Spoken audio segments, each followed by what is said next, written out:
Welcome students. आज हमने आपके इस वीडियो में शानदार आपके जो टॉपिक्स हैं उनका कलेक्शन किया है। सबसे पहले क्लोजेज। जी हाँ, क्लोजेज में आप यूँ मान लीजिए इनको हम उपवाक्य कहते हैं और ये ज़्यादातर आपके कॉम्प्लेक्स सेंटेंस में काम में आते हैं। यानी आप यहाँ क्लोजेज तो पढ़ ही रहे हैं, साथ ही ये मान लीजिए आप कॉम्प्लेक्स सेंटेंस भी पढ़ रहे हैं। जैसे यहाँ पर दिया हुआ है she will come, it is uncertain. अब यहाँ वेन से हमें कनेक्ट करना है। बहुत अच्छी बात है कि यहाँ पर टाइम दिया हुआ है और वेन से कनेक्ट करना है। तो ये जो विल दिया हुआ है इसको हमें कुछ नहीं करना। ये जो विल है इसको हमें प्रेजेंट टेंस में यहाँ पर चेंज करना है। यानी ये जो विल है इसको हमने बदल दिया प्रेजेंट सिंपल में। यानी when she comes is uncertain, और ये जो इट इज है इनको, ये इट है इसको हमने हटा दिया, ये हटा दिया। यानी when she comes is uncertain. ठीक है, ये वेन यहाँ कनेक्ट किया, आगे ही आगे। दूसरा, the question is we should solve it. How से कनेक्ट करना है। यहाँ पर हाउ का मतलब होता है कार्य करने का तरीका, तो इसको बीच में लगा दिया। The question is how we should solve it. प्रश्न ये है कि हम इसे कैसे समाधान करें, सोल्व करें। ऐसे डेट वाला, there is a believe a serpent is a God. एक वहाँ ऐसी धारणा है कि सर्प देवता होता है। डेट से कनेक्ट करना है तो सीधी सी बात है, वहाँ ऐसी धारणा होती है, ऐसे वाक्य में डेट बीच में लगा देते हैं। That a serpent is a god. Number 4, I was not rich I would help the poor. अब यहाँ पर कंडीशन है, यानी मैं अमीर नहीं था, अगर होता तो मैं गरीबों की मदद करता। अब यहाँ ये वर दिया हुआ है, वर क्या बताता है, कल्पनाशीलता, इमेजिनेशन। और ये हमेशा क्या करते हैं, इफ की तरह आगे आ जाता है। यानी वॉज वर हो, इजे मार हो, कुछ भी हो, आगे आ जाता है। यानी यहाँ वर आ गया। वर आई रिच, यानी कि ये वॉज और ये नोट ये हमने हटा दिया। यहाँ क्या लगा दिया इनकी जगह, वर। ये देखिए वर लगा दिया, फिर आई ले लिया, वर आई रिच, फिर बाकी का सेंटेंस पूरा लिख दिया, I would help the poor. फिर आगे बढ़ते हैं 5 में, you smiled you would never be sick. अगर तुम मुस्कुराते हुए होते तो तुम कभी बीमार नहीं होते। इफ से कनेक्ट करना है, इफ वाली कंडीशन है तो इफ आगे लगा दिया। If you smiled you would never be sick. इसको उल्टा भी घुमा सकते हैं, you would never be sick if you smiled. कई बच्चे कहते हैं मैंने इधर बना दिया उधर बना दिया, दोनों तरीके से ये वाला बन सकता है। Number 6, she always keep candles there is a power failure. वो हमेशा मोमबत्तियां साथ रखती है, कहीं लाइट चली गई तो ये तीनों से आप इसको जोड़ सकते हैं। If there is a power failure, unless और इन केस। यहां पर देखिए अगला, children can play here they break no plants. यानी बच्चे यहाँ खेल सकते हैं अगर वो पौधे नहीं तोड़े तो ये कंडीशनल है। तो यहाँ पर आप प्रोवाइडेड यहाँ लगा सकते हो, यदि वो पौधे नहीं तोड़े। ऑन कंडीशन डेट से भी बना सकते हो। सो लॉन्ग एज, जब तक कि वो ऐसा नहीं करे। यानी कि ये तीनों यहाँ बीच में लगा देना, बस शर्त के पहले लगा देना, शर्त के पहले कि यदि वो ऐसा ना करे। ऐसे इफ वाला, you help others you will be loved. तुम दूसरों की मदद करते हो तो तुम्हें सब प्यार करेंगे। तो इफ कहाँ लगा देंगे, आगे। कंडीशन क्या है, दूसरों की मदद करना। If you help others you will be loved. आगे चलते हैं वेन वाला, ये भी टाइम से आता है। Wait for the time the stars are favourable. उस वक्त का इंतजार करो जब तुम्हारे सितारे तुम्हारे पक्ष में हो। अपने आप निकला जब तुम्हारे सितारे, तो ये वेन कहाँ लगा देंगे, यहाँ बीच में। यहाँ wait here she returns till until, यानी जब तक, टिल का मतलब होता है जब तक और अंटिल का मतलब जब तक नहीं। तो दोनों आ सकते हैं, wait here till she returns, यहाँ इंतजार कीजिए जब तक वो आती है। अंटिल यानी जब तक वो नहीं आती है, यहाँ इंतजार कीजिए। इसके बाद में हम आगे बढ़ते हैं आपके, और ये क्वेश्चन नंबर यहाँ पर 11, they were sleeping the thieves broke into the house. अब वाइल का मतलब होता है जब वे सो रहे थे, यानी वाइल आगे आगे आ जाएगा। While they were sleeping the thieves broke into the house, तो चोर घर में घुस गए। फिर अगला है हु वाला, the boy was awarded he top the class. अब आपको पता है, मैंने पहले भी समझाया हुआ है, ये रिलेटिव प्रोनाउन किसके लिए आता है, वहाँ जो संज्ञा दी हुई होती है उसके सर्वनाम के लिए। यानी ये ही है, इस ही को हमने किस में बदल दिया, हु में। ठीक है, ये इस ही को हमने हु में बदल दिया, ये बदल दिया। अब ये पूरा सेंटेंस उठकर कहाँ जाएगा, संज्ञा के पास। ये संज्ञा यही किसके लिए है, लड़के के लिए। तो ये द बॉय का द बॉय उतार लिया, बाकी पूरा सेंटेंस यहाँ इसके बाद लिख दिया हु टॉप द क्लास। ये देखिए टॉप द क्लास। अब ये जो बचा वॉज अवार्डेड वाला, ये फिर ये जब कंप्लीट हुआ क्लास वाला, इसके बाद लिखा। ऐसे ही whom the student is genius I live with him. अब यहाँ पर देखिए ये स्टूडेंट इज जीनियस, ये हिम किसके लिए आया है, आई लिव विद हिम। ये हिम किसके लिए आया है, स्टूडेंट के लिए। किसके लिए आया है, स्टूडेंट के लिए। अब विद साथ में दिया हुआ है, मैंने आपको बताया हुआ है कि प्रेपोजिशन वाले में जब हम किसी रिलेटिव प्रोनाउन से जोड़ते हैं तो वो प्रेपोजिशन भी साथ में कनेक्ट हो जाता है, यानी विद हुम बनेगा। ये हिम किस में चेंज हो जाएगा, हुम में। तो ये उठकर कहाँ जाएगा पूरा सेंटेंस, यहाँ स्टूडेंट के पास। ये देखिए द स्टूडेंट विद हिम किस में बदला, हुम में, विद हुम। फिर ये लिखा आई लिव। अब ये शेष बचा इज जीनियस, ये बाद में लिखा। Number 14 I had a dream the dream came true. अब यहाँ पर 2 बार संज्ञा दे दी, I had a dream the dream came true, लेकिन एक ही बार लिखेंगे। यानी ये जो बाद वाली संज्ञा है इसको हम रिलेटिव प्रोनाउन में चेंज कर देंगे। यानी आई हैड अ ड्रीम, इसको किस में बदल देंगे, विच में। मान लीजिए कई में तो यहाँ पर क्या होता है, इसका सर्वनाम होता है, जैसे यहाँ पर इट होता। लेकिन कई बार क्या होता है, वो दोनों में दे देता है बच्चों को भ्रमित करने के लिए। लेकिन हमें फिर भी एक ही संज्ञा काम मिलेगी, यानी ये बाद वाला हमें क्या करना है, इसमें बदलना रहता है। तो आई had a dream which came true, it को हमने किस में बदल दिया, विच में। द ड्रीम को किस में बदल दिया, विच में। और केम ट्रू अब ये यहीं कनेक्ट हो गया, क्योंकि इसकी संज्ञा यही है। इनकी आगे तो इसलिए उठकर आए, तो ये यही है, तो यहीं कनेक्ट हो गया। The room is mine it's interior is fine. अब यह हुज, तो हुज किसके लिए आता है, इट्स। यहाँ पर देखिए हुज आएगा इट्स के लिए, इसके अलावा आएगा हिज के लिए, इसके अलावा आएगा हर के लिए, और इसके अलावा आएगा देर के लिए। यानी जो चीज़ें स्वामित्व बताती है उन प्रोनाउंस के लिए ये आता है। तो हमने क्या किया, द रूम इज माइन। अब ये द रूम संज्ञा है, ये इट्स किसके लिए है, इस रूम के लिए। यानी इट्स को हम किस में बदल देंगे, हुज में।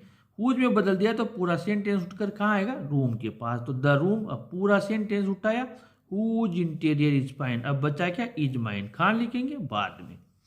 आगे बढ़ते हैं। 16 he went to Kota he stayed there for a week. Wait से कनेक्ट करना है। अब हमेशा एक बात याद रखना, जो इसका सब्स्टिट्यूट वहाँ वर्ड दिया हुआ है वो हटेगा तभी आएगा। जैसे ही वेंट टू कोटा, अब ये इसके लिए क्या दिया हुआ है, देयर। देयर किसके लिए, देखिए वो कोटा गया, वो वहाँ 1 सप्ताह रुका। अब वो कहाँ गया, Kota.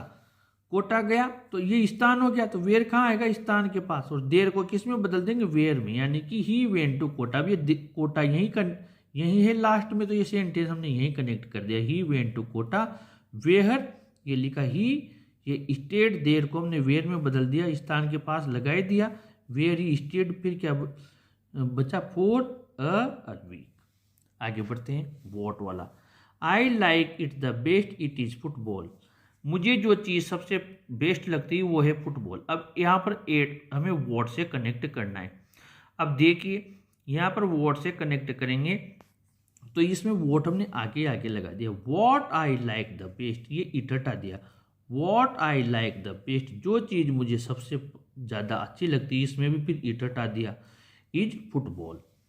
Number 18 I don't know the reason. Why किसके लिए आता है, आपको पता होगा। वाई वाला सेंटेंस जो हम बिकॉज से शुरू करते हैं, क्योंकि रीजन के लिए आता है, तो वाई कहाँ पर जाएगा, सीधा रीजन के पास।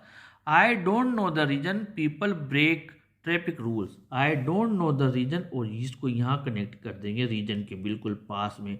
I don't know the reason why people break traffic rules. इसके जस्ट बाद में अब हम आ गए यहाँ पर सिंथेसिस में। सिंथेसिस में क्या होता है, आपके सिंपल सेंटेंस सबसे पहले आते हैं।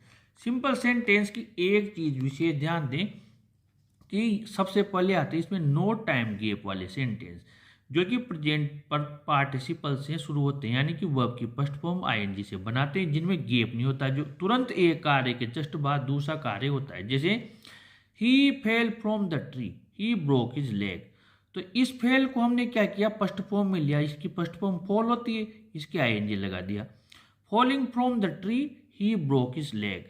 अब यहाँ ही एक बार लिखेंगे, यानी ही 2 बार आया हुआ है, तो एक ही संज्ञा एक ही व्यक्ति यहाँ भी और यहाँ भी सब्जेक्ट एक ही, तो एक बार हमने लिख दिया।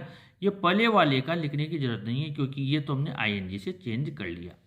Number 2, he switched off the light, he went to bed. अब यहाँ पर देखिए, he switched off the light, अब लाइट बंद करते ही सोने चला गया, कोई टाइम गैप नहीं है, तो ये स्विच्ड को ये पास्ट में दिया हुआ है, आईएनजी में बदलेंगे, स्विचिंग ऑफ द लाइट, बाद वाला वैसा का वैसा लिख देंगे, ही एक बार लिखेंगे। यहाँ भी ये पहले ही स्विच्ड दिया हो, तो इसमें भी आईएनजी में बदला, तो ये ही नहीं लिखेंगे। नंबर 3 देखिए, she open the door, she found a letter in the room.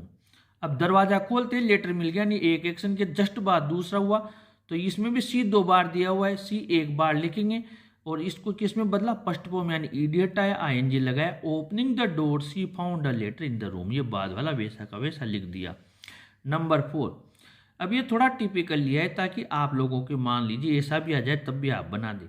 C sat on the sofa, she took her pen, she wrote a letter. यहाँ पर देखिए, वो सोफे पर बैठी, उसने एक पेन लिया और पत्र लिखा।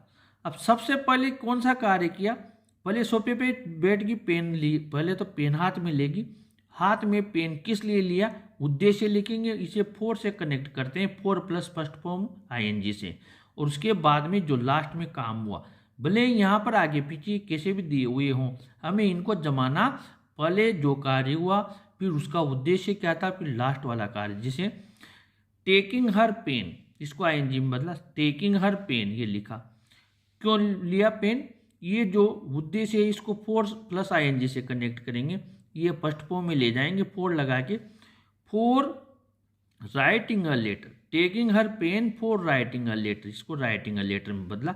और ये जो पहला वाक्य जो सबसे लास्ट में हुआ, इसको वैसा का वैसा लिख दिया। इसमें एक बार हमें जो सब्जेक्ट है वो भी लिखना पड़ेगा, क्योंकि सी 3 बार आया है, लेकिन एक बार तो लिखे, और यहाँ वो ईस्ट वाले सेंटेंस का लिखेंगे, सी सेट ऑन द सोफा। अब यहाँ पर क्या दिया हुआ है, अगर प्रेजेंट पार्टिसिपल का संबंध वाक्य के ऑब्जेक्ट से हो तो उसे ऑब्जेक्ट के बाद रखते हैं। जैसे वी सा मंकी, हमने एक बंदर को देखा, it was jumping on a tree. अब जंपिंग कौन कर रहा था, मंकी कर रहा था, तो ये जो इट वॉज है इसको हटा देंगे, वी सा मंकी, ये इट वॉज हटा देंगे, jumping on the tree, on a tree. इसमें जंपिंग वाक्य का ऑब्जेक्ट मंकी कर रहा है, यानी ये मंकी ऑब्जेक्ट है, आप तो सब्जेक्ट हो गए, हमने देखा ऑब्जेक्ट कौन है, क्या देखा, मंकी, क्या कर रहा था, जंपिंग ऑन अ ट्री, ये इट वॉज हटा दिया। यानी आगे बढ़ते हैं, is am are was were वाले सेंटेंसेज में रीजन एंड एक्शन होने पर, यानी कि जब कोई रीजन या एंड एक्शन होने पर, कारण और कारण के बाद में जो कार्य हुआ वो, जैसे ही वॉज टायर्ड, वो थका हुआ था, ही वेंट टू स्लीप, तो is am are was were को किस में बदल देंगे, बीइंग में। बीइंग टायर्ड, थका होने की वजह से क्या हुआ, ही वेंट टू स्लीप, वो सोने चला गया।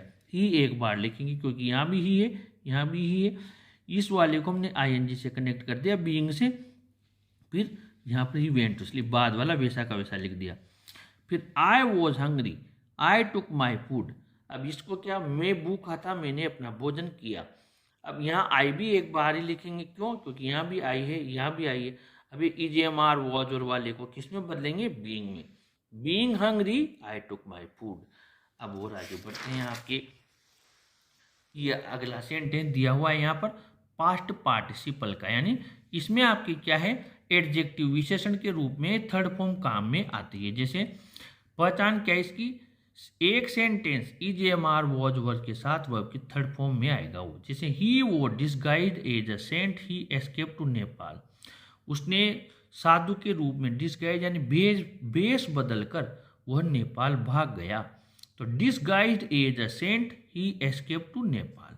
इसमें क्या करेंगे, ही वॉज वगैरह कुछ नहीं लिखेंगे, क्योंकि ही यहाँ भी है, ही यहाँ भी है, तो यह उड़ा देंगे, बस यहाँ से लिख देंगे disguised as a saint, comma लगा देंगे, he escape to Nepal. I found my bike it was lost. अब ये लॉस्ट एडजेक्टिव के रूप में है, यानी यहाँ पर समझिए मुझे मेरी बाइक मिल गई। आई found my bike it was lost, वो खोई हुई थी, तो ये लॉस्ट ही लेना है, इट वॉज नहीं लेना। जैसे ये ही वॉज नहीं लिया ना, जैसे इसमें इट वॉज नहीं लेंगे। तो आई फाउंड माई लॉस्ट बाइक, मुझे मेरी खोई हुई बाइक मिल गई। Number 3, he was beaten in the first game he did his best. अब यहाँ पर ही वॉज फिर हटा दिया, beaten in the first game he did his best. आगे बढ़ते हैं। Present participle having plus verb की थर्ड फॉर्म।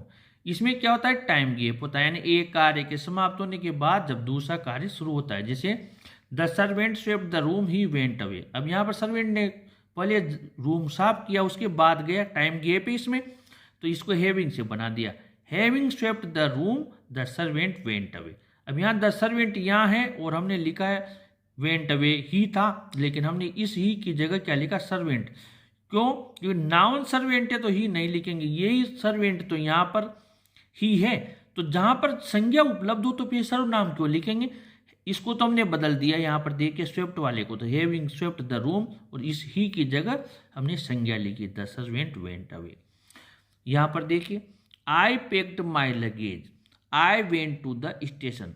अब पहले तो लगेज को पैक किया, उसके बाद स्टेशन गई, तो यहाँ पर आई एक बार लिखेंगे, यहाँ सेम सब्जेक्ट मिल गया तो एक ही बार लिखेंगे। यहाँ पर भी सेम था, लेकिन यहाँ पर एक जगह संज्ञा एक जगह सर्वनाम था, तो जहाँ पर एक जगह संज्ञा और सर्वनाम होती है तो वहाँ पर संज्ञा लिखते हैं, सर्वनाम नहीं लिखते हैं। यहाँ पर दोनों जगह आई है तो एक ही बार आई लिखेंगे। इसको पहले क्या करेंगे, हैविंग पैक्ड से बनाएंगे। Having packed my luggage I went to the station. एक काम खत्म हुआ, फिर दूसरा काम शुरू हुआ। He was taught nicely he secured good marks. उसे अच्छे तरह पढ़ाया गया, उसके अच्छे अंक आए। अब ये वाक्य पेशिव में है, देखिए यहाँ पर वॉज प्लस थर्ड फॉर्म में, ये पेशिव में नहीं है, यहाँ पर सब्जेक्ट के बाद डायरेक्ट वर्ब है, सब्जेक्ट के बाद वर्ब है। इसमें सब्जेक्ट के बाद आप देखिए जेएमआर वॉज वर्ब प्लस वर्ब की थर्ड फॉर्म, यानी पेशिव में, तो पेशिव वाले को हैविंग के साथ बीन से बनाएंगे। हैविंग बीन टॉट नाइसली, फिर ये बाद वाला वैसा का वैसा लिख देंगे। अब यहाँ पर मैंने लिखा है रिमूव डाउट्स। रिमूव डाउट्स इसलिए लिखा क्योंकि यहाँ पर भी आप देखिए पेशिव में है और यहाँ पर भी पेशिव में है। अब एक पेशिव वाला तो डायरेक्ट हमने थर्ड फॉर्म से बना रखा है, और एक पेशिव वाला हमने यहाँ पर देखिए आप डायरेक्ट थर्ड फॉर्म से नहीं, हैविंग बीन से इससे बना रखा है, ये हैविंग बीन टॉट। अब बच्चा कंफ्यूज हो सकता है, इसके लिए ये सेंटेंस लिए हैं दो, देखिए He was guided, he searched the destination, और दूसरा है he was overwhelmed by emotion, he couldn't utter a word। यहाँ पर क्या हुआ, इस वाले सेंटेंस में आप देखिए एक कार्य हुआ, उसके जस्ट बाद दूसरा कार्य हुआ। यहाँ पर आपके क्या है, यहाँ पर अलग चीज है, यहाँ पर एक कार्य के बाद दूसरा कार्य नहीं हो रहा है, ये विशेष ध्यान दीजिए। और यहाँ पर एक कार्य हुआ, उसके जस्ट बाद दूसरा कार्य हो रहा है, यानी इसमें टाइम गैप आ रहा है, और ये वाक्य है ये अलग है। तो इसको तो हैविंग बीन से बनाया, हैविंग बीन गाइडेड, यानी समझाने के बाद वो उसकी मंजिल पर पहुंच गया। और ये क्या है, ही वॉज ओवरवेल्म्ड वाला बाय इमोशन, वो भावनाओं से भर गया, वो कोई भी शब्द नहीं कह सका, यानी एक शब्द एक कार्य के बाद दूसरा कार्य नहीं हो रहा है, जबकि इसमें एक कार्य के बाद दूसरा कार्य हो रहा है। तो यहाँ पर सीधा हम क्या करेंगे, ये ही वॉज उड़ा देंगे, overwhelmed bye emotion he could not utter a word. फिर आगे बढ़ते हैं इन्फिनिटिव वाले में, टू वाले में। Radha came here she wanted to see her brother. तो इसमें वांटेड होता है, सी होता है, इसको उड़ा देते हैं। यहाँ पर देखिए राधा केम हियर, अब सीधा टू से कनेक्ट कर दो, to see her brother, she wanted हटा दिया। Kamal has house he wants to sell it, तो ही वांट्स उड़ा दो, कमल हेज हाउस और फिर टू सेल। इट किसके लिए आया है, हाउस के लिए, तो बार बार नहीं लिखते, संज्ञा लिख दी तो फिर सर्वनाम की जरूरत नहीं होती। कमल हेज हाउस टू सेल। इसके बाद में नॉमिनेटिव एब्सोल्यूट। नॉमिनेटिव एब्सोल्यूट क्या होता है, स्वतंत्र कर्ता होता है, जिसका प्रभाव इनडायरेक्ट रूप से दूसरे कार्य पर पड़ता है। जैसे the sun rose the birds began to fly. अब सूरज ने डायरेक्ट पक्षियों के साथ कुछ नहीं किया, लेकिन उसकी क्रिया से ही पक्षियों में ये कार्य हुआ। पक्षी नहीं, हर व्यक्ति अपनी गतिविधि आगे बढ़ा देता है, जैसे सूर्य उदय होता है। तो द सन हैविंग राइजन, इनको किससे बनाएंगे, हैविंग प्लस थर्ड फॉर्म से, the sun having risen the birds began to fly. दोनों वाक्य में कर्ता अलग अलग होते हैं। सन है, यहाँ बर्ड्स है।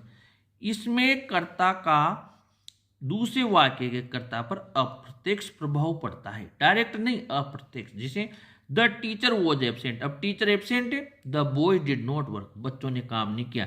यानी कि इस्ट का प्रभाव किस पे पड़ा, बच्चों पर। द टीचर वॉज को किस में बदल देंगे, मैंने बताया ईजेएमआर वॉज वर वाले को बीइंग में, being absent the boys did not work. और ये जो पेशु में दिया हुआ है द कैप्टन वॉज किल्ड, ये पेशु में दिया हुआ है द आर्मी फ्लेड, अब कैप्टन मर गया, अब इसका इनडायरेक्ट क्या प्रभाव पड़ा, आर्मी थी, सेना भाग गई। पेशु में है तो इसको किस में बदल देंगे, the captain having been killed, पेशु में बदल देंगे। यहाँ पर हैविंग क्यों लगाया, क्योंकि सूर्य डायरेक्ट उदय हुआ, यहाँ पर वर्ब है, और यहाँ पर ईजेएमआर वॉज वर्ब के साथ थर्ड फॉर्म है। तो जहाँ पर वर्ब होती है वहाँ तो केवल हैविंग और थर्ड फॉर्म लगानी है, जहाँ पर पेशु में होता है वहाँ हैविंग के साथ बीन किल्ड और फिर द आर्मी फ्लेड हो गया। आगे बढ़ते हैं एडवर्ब या एडवर्ब फ्रेज का प्रयोग करके। पहले वाले की क्रिया की विशेषता दूसरे वाक्य में मिलती है, उस विशेषता में ज्यादातर एल वाई लगाकर पहले वाक्य से जोड़ देते हैं। जैसे he failed, it was unfortunate. अब यहाँ पर हमें ही फेल्ड लिख रखा है, यहाँ पर फील्ड की हम स्पेलिंग ठीक कर लेते हैं, यहाँ पर ई भी लगा देते हैं, ई लगा दिया। He failed, it was unfortunate, तो हम क्या करेंगे, अनफॉर्चुनेटली ये इट वॉज हटा देंगे, ये वाला जो इट वॉज है इसको हटा देंगे, इसको हटा देंगे। और यहाँ पर अनफॉर्चुनेट है, इसके हम क्या करेंगे, एल वाई और लगा देंगे, यहाँ पर एल वाई कनेक्ट कर देंगे, तो अनफॉर्चुनेटली हो गया। इसको आप आगे लिख सकते हैं, अनफॉर्चुनेटली ही फेल्ड, यानी दुर्भाग्य से वो फेल हो गया। इसके बाद में ही spent all his money, this was not foolish, this was foolish, उसने उसका पैसा बर्बाद कर दिया, ये मूर्खता थी। यानी इसमें क्या करेंगे, दिस वॉज उड़ा देंगे, और पुलिस के क्या करेंगे हम, यहाँ पर एल वाई लगा देंगे, यानी ही spent all his money foolishly. अब यहाँ पर तो आप देखिए ऑलरेडी एल वाई लगा हुआ सेंटेंस आ गया। He played cricket, he played happily, तो ही प्लेड क्रिकेट, ये ही प्लेड दोबारा नहीं लिखेंगे, ये वाला जो ही प्लेड है इसको नहीं लिखेंगे, ही प्लेड क्रिकेट हैप्पीली। इसके बाद में हम आगे phrase in opposition. Phrase in opposition क्या होता है, यहां पर मैंने लिखा है, इसको देख लीजिए। जब एक नाउन की व्याख्या की जाती है तो उस फ्रेज को वाक्यांश को उसके बाद रखा जाता है, यानी जो संज्ञा है उसके बारे में विशेष और अलग बातें बताई जाती हैं, उन बातों को उसके बाद लिखा जाता है। जैसे यहाँ देखिए, Pratap was a powerful Indian king, he fort against Akbar. अब प्रताप कौन था, एक पावरफुल इंडियन किंग था, तो सबसे पहले प्रताप लिख दो, सहायक क्रिया वगैरह सब हटा देते हैं, प्रताप फिर कोमा लगा दो, फिर ये लिख दो a powerful Indian king, a powerful Indian king. फिर ये बार बार ही मत लिखो, क्योंकि यहाँ प्रताप आएगा, संज्ञा आ गई तो फिर सर्वनाम की जरूरत नहीं होती। प्रताप लिखा, यहाँ से अ पावरफुल इंडियन किंग, ये उड़ा दिया, फोर्ट अगेंस्ट अकबर। नंबर 2 समझिए, Columbus was a famous seller, he was an Italian he discovered America. तो कोलंबस कौन था, फेमस सेलर, यानी जो समुद्री यात्री था, वो इटालियन था, यानी इटली का था। तो इसको कैसे बनाएंगे,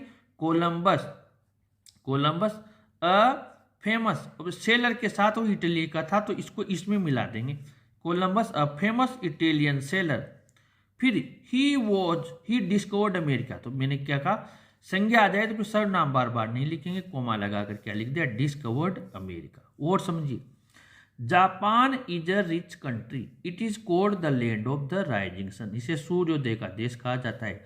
तो जापान क्या है, जापान, अब इसकी दूसरी व्याख्या क्या हुई, the land of the rising sun, यहां पर लिखें Japan the land of the rising sun, सूर्योदय का देश। अब फिर ये जो ईजेएमआर वॉजवर वाली लाइन होती है इसको लास्ट में लिखते हैं। पहले तो उस संज्ञा के रिलेटेड जो भी दूसरा नाम है वो, और फिर लास्ट में ईजेएमआर वॉजवर वाली बात लिखते हैं। तो यहाँ पर जापान लिखा, the land of the rising sun, फिर लिख दिया इज अ रिच कंट्री, ये लिख दिया।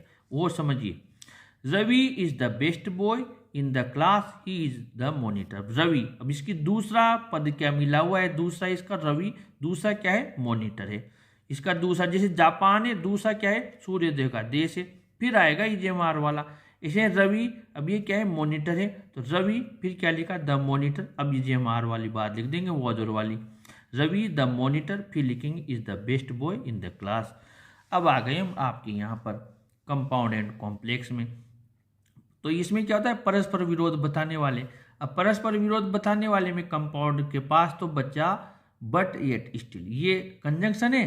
कॉम्प्लेक्स के पास ऑल दो और तो है।